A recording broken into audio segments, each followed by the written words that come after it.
Teacher talking sports, what it does, what it do, how we live in the world. There were certainly a few teams that were major disappointments, one being the Dallas Cowboys. Probably the biggest disappointment of them all was the San Francisco 49ers, fresh off a Super Bowl appearance, seemed to have a loaded roster. Well, it started with Christian McCaffrey getting hurt prior to the season, and of course got hurt a few games into his coming back. Many other injuries. Brandon Ayuk suffering a season-ending injury. Javon Hargrave. List goes on. The team finished 6-11, dead last in the NFC West, losers of four straight games, and are sitting home to watch the postseason.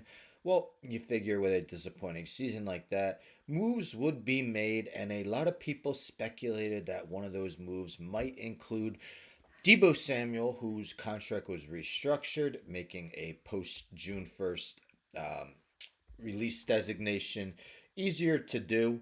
But instead, it looks like they will keep him, but they will be releasing Javon Hargrave. So John Lynch did mention that at their press conference Wednesday. But Deebo Samuel, he's gonna keep, as you say here, PFT, Josh Alper. We're not in the business of letting good players go.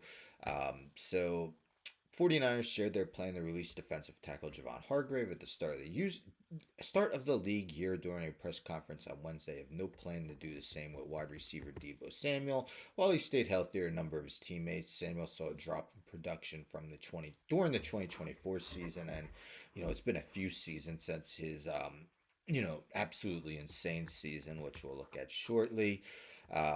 So 2025 season, the final one of Samuel's contract might be maybe his swan song with the 49ers. He's set to have a cap number of just under 16 million. I'm reading here that post June 1st designation means Hargrave will count 8.6 million in dead money in 2025 and 17.485 million in 2026.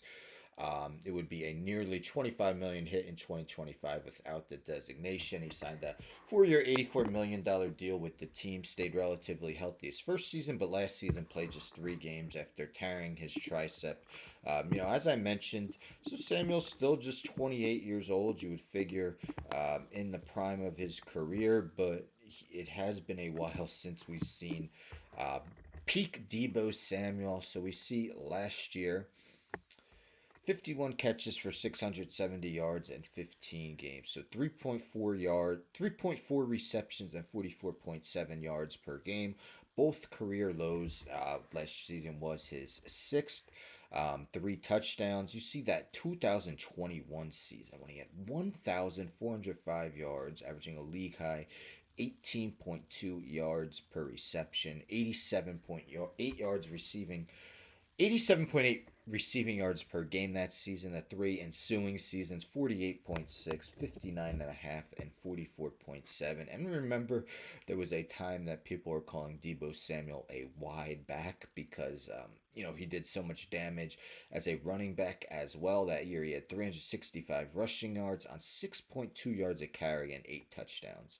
This past season, 136 yards, just 3.2 yards per carry, so nearly half of that season, just 1 touchdown. Even last season, he averaged 6.1 yards an attempt, 2022, 5.5. So, clearly probably the worst season of Samuel's 6-year career. And when yes, Ayuk got hurt, but they had the emergence of Juwan Jennings, who had nearly 1,000 yards receiving. Of course, Ricky Pearsall had that unfortunate setback where he got shot, but did come back and was somewhat productive. So you figured a top 3 of Ayuk, Jennings, and Pearsall might be enough. Where the 49ers would decide to move on from Deebo Samuel, but apparently he is staying on the team. What are your thoughts? Do you think it's a wise move to keep Deebo Samuel? Could we ever see anything close to what we saw in the 2021 season when Samuel looked like one of the emerging stars in the NFL and just hasn't duplicated that type of season yet? Anyhow, don't forget to subscribe. Tell a friend to tell a friend, tell a friend, subscribe. Like the video, share the video, hit the bell for notifications. I'm out.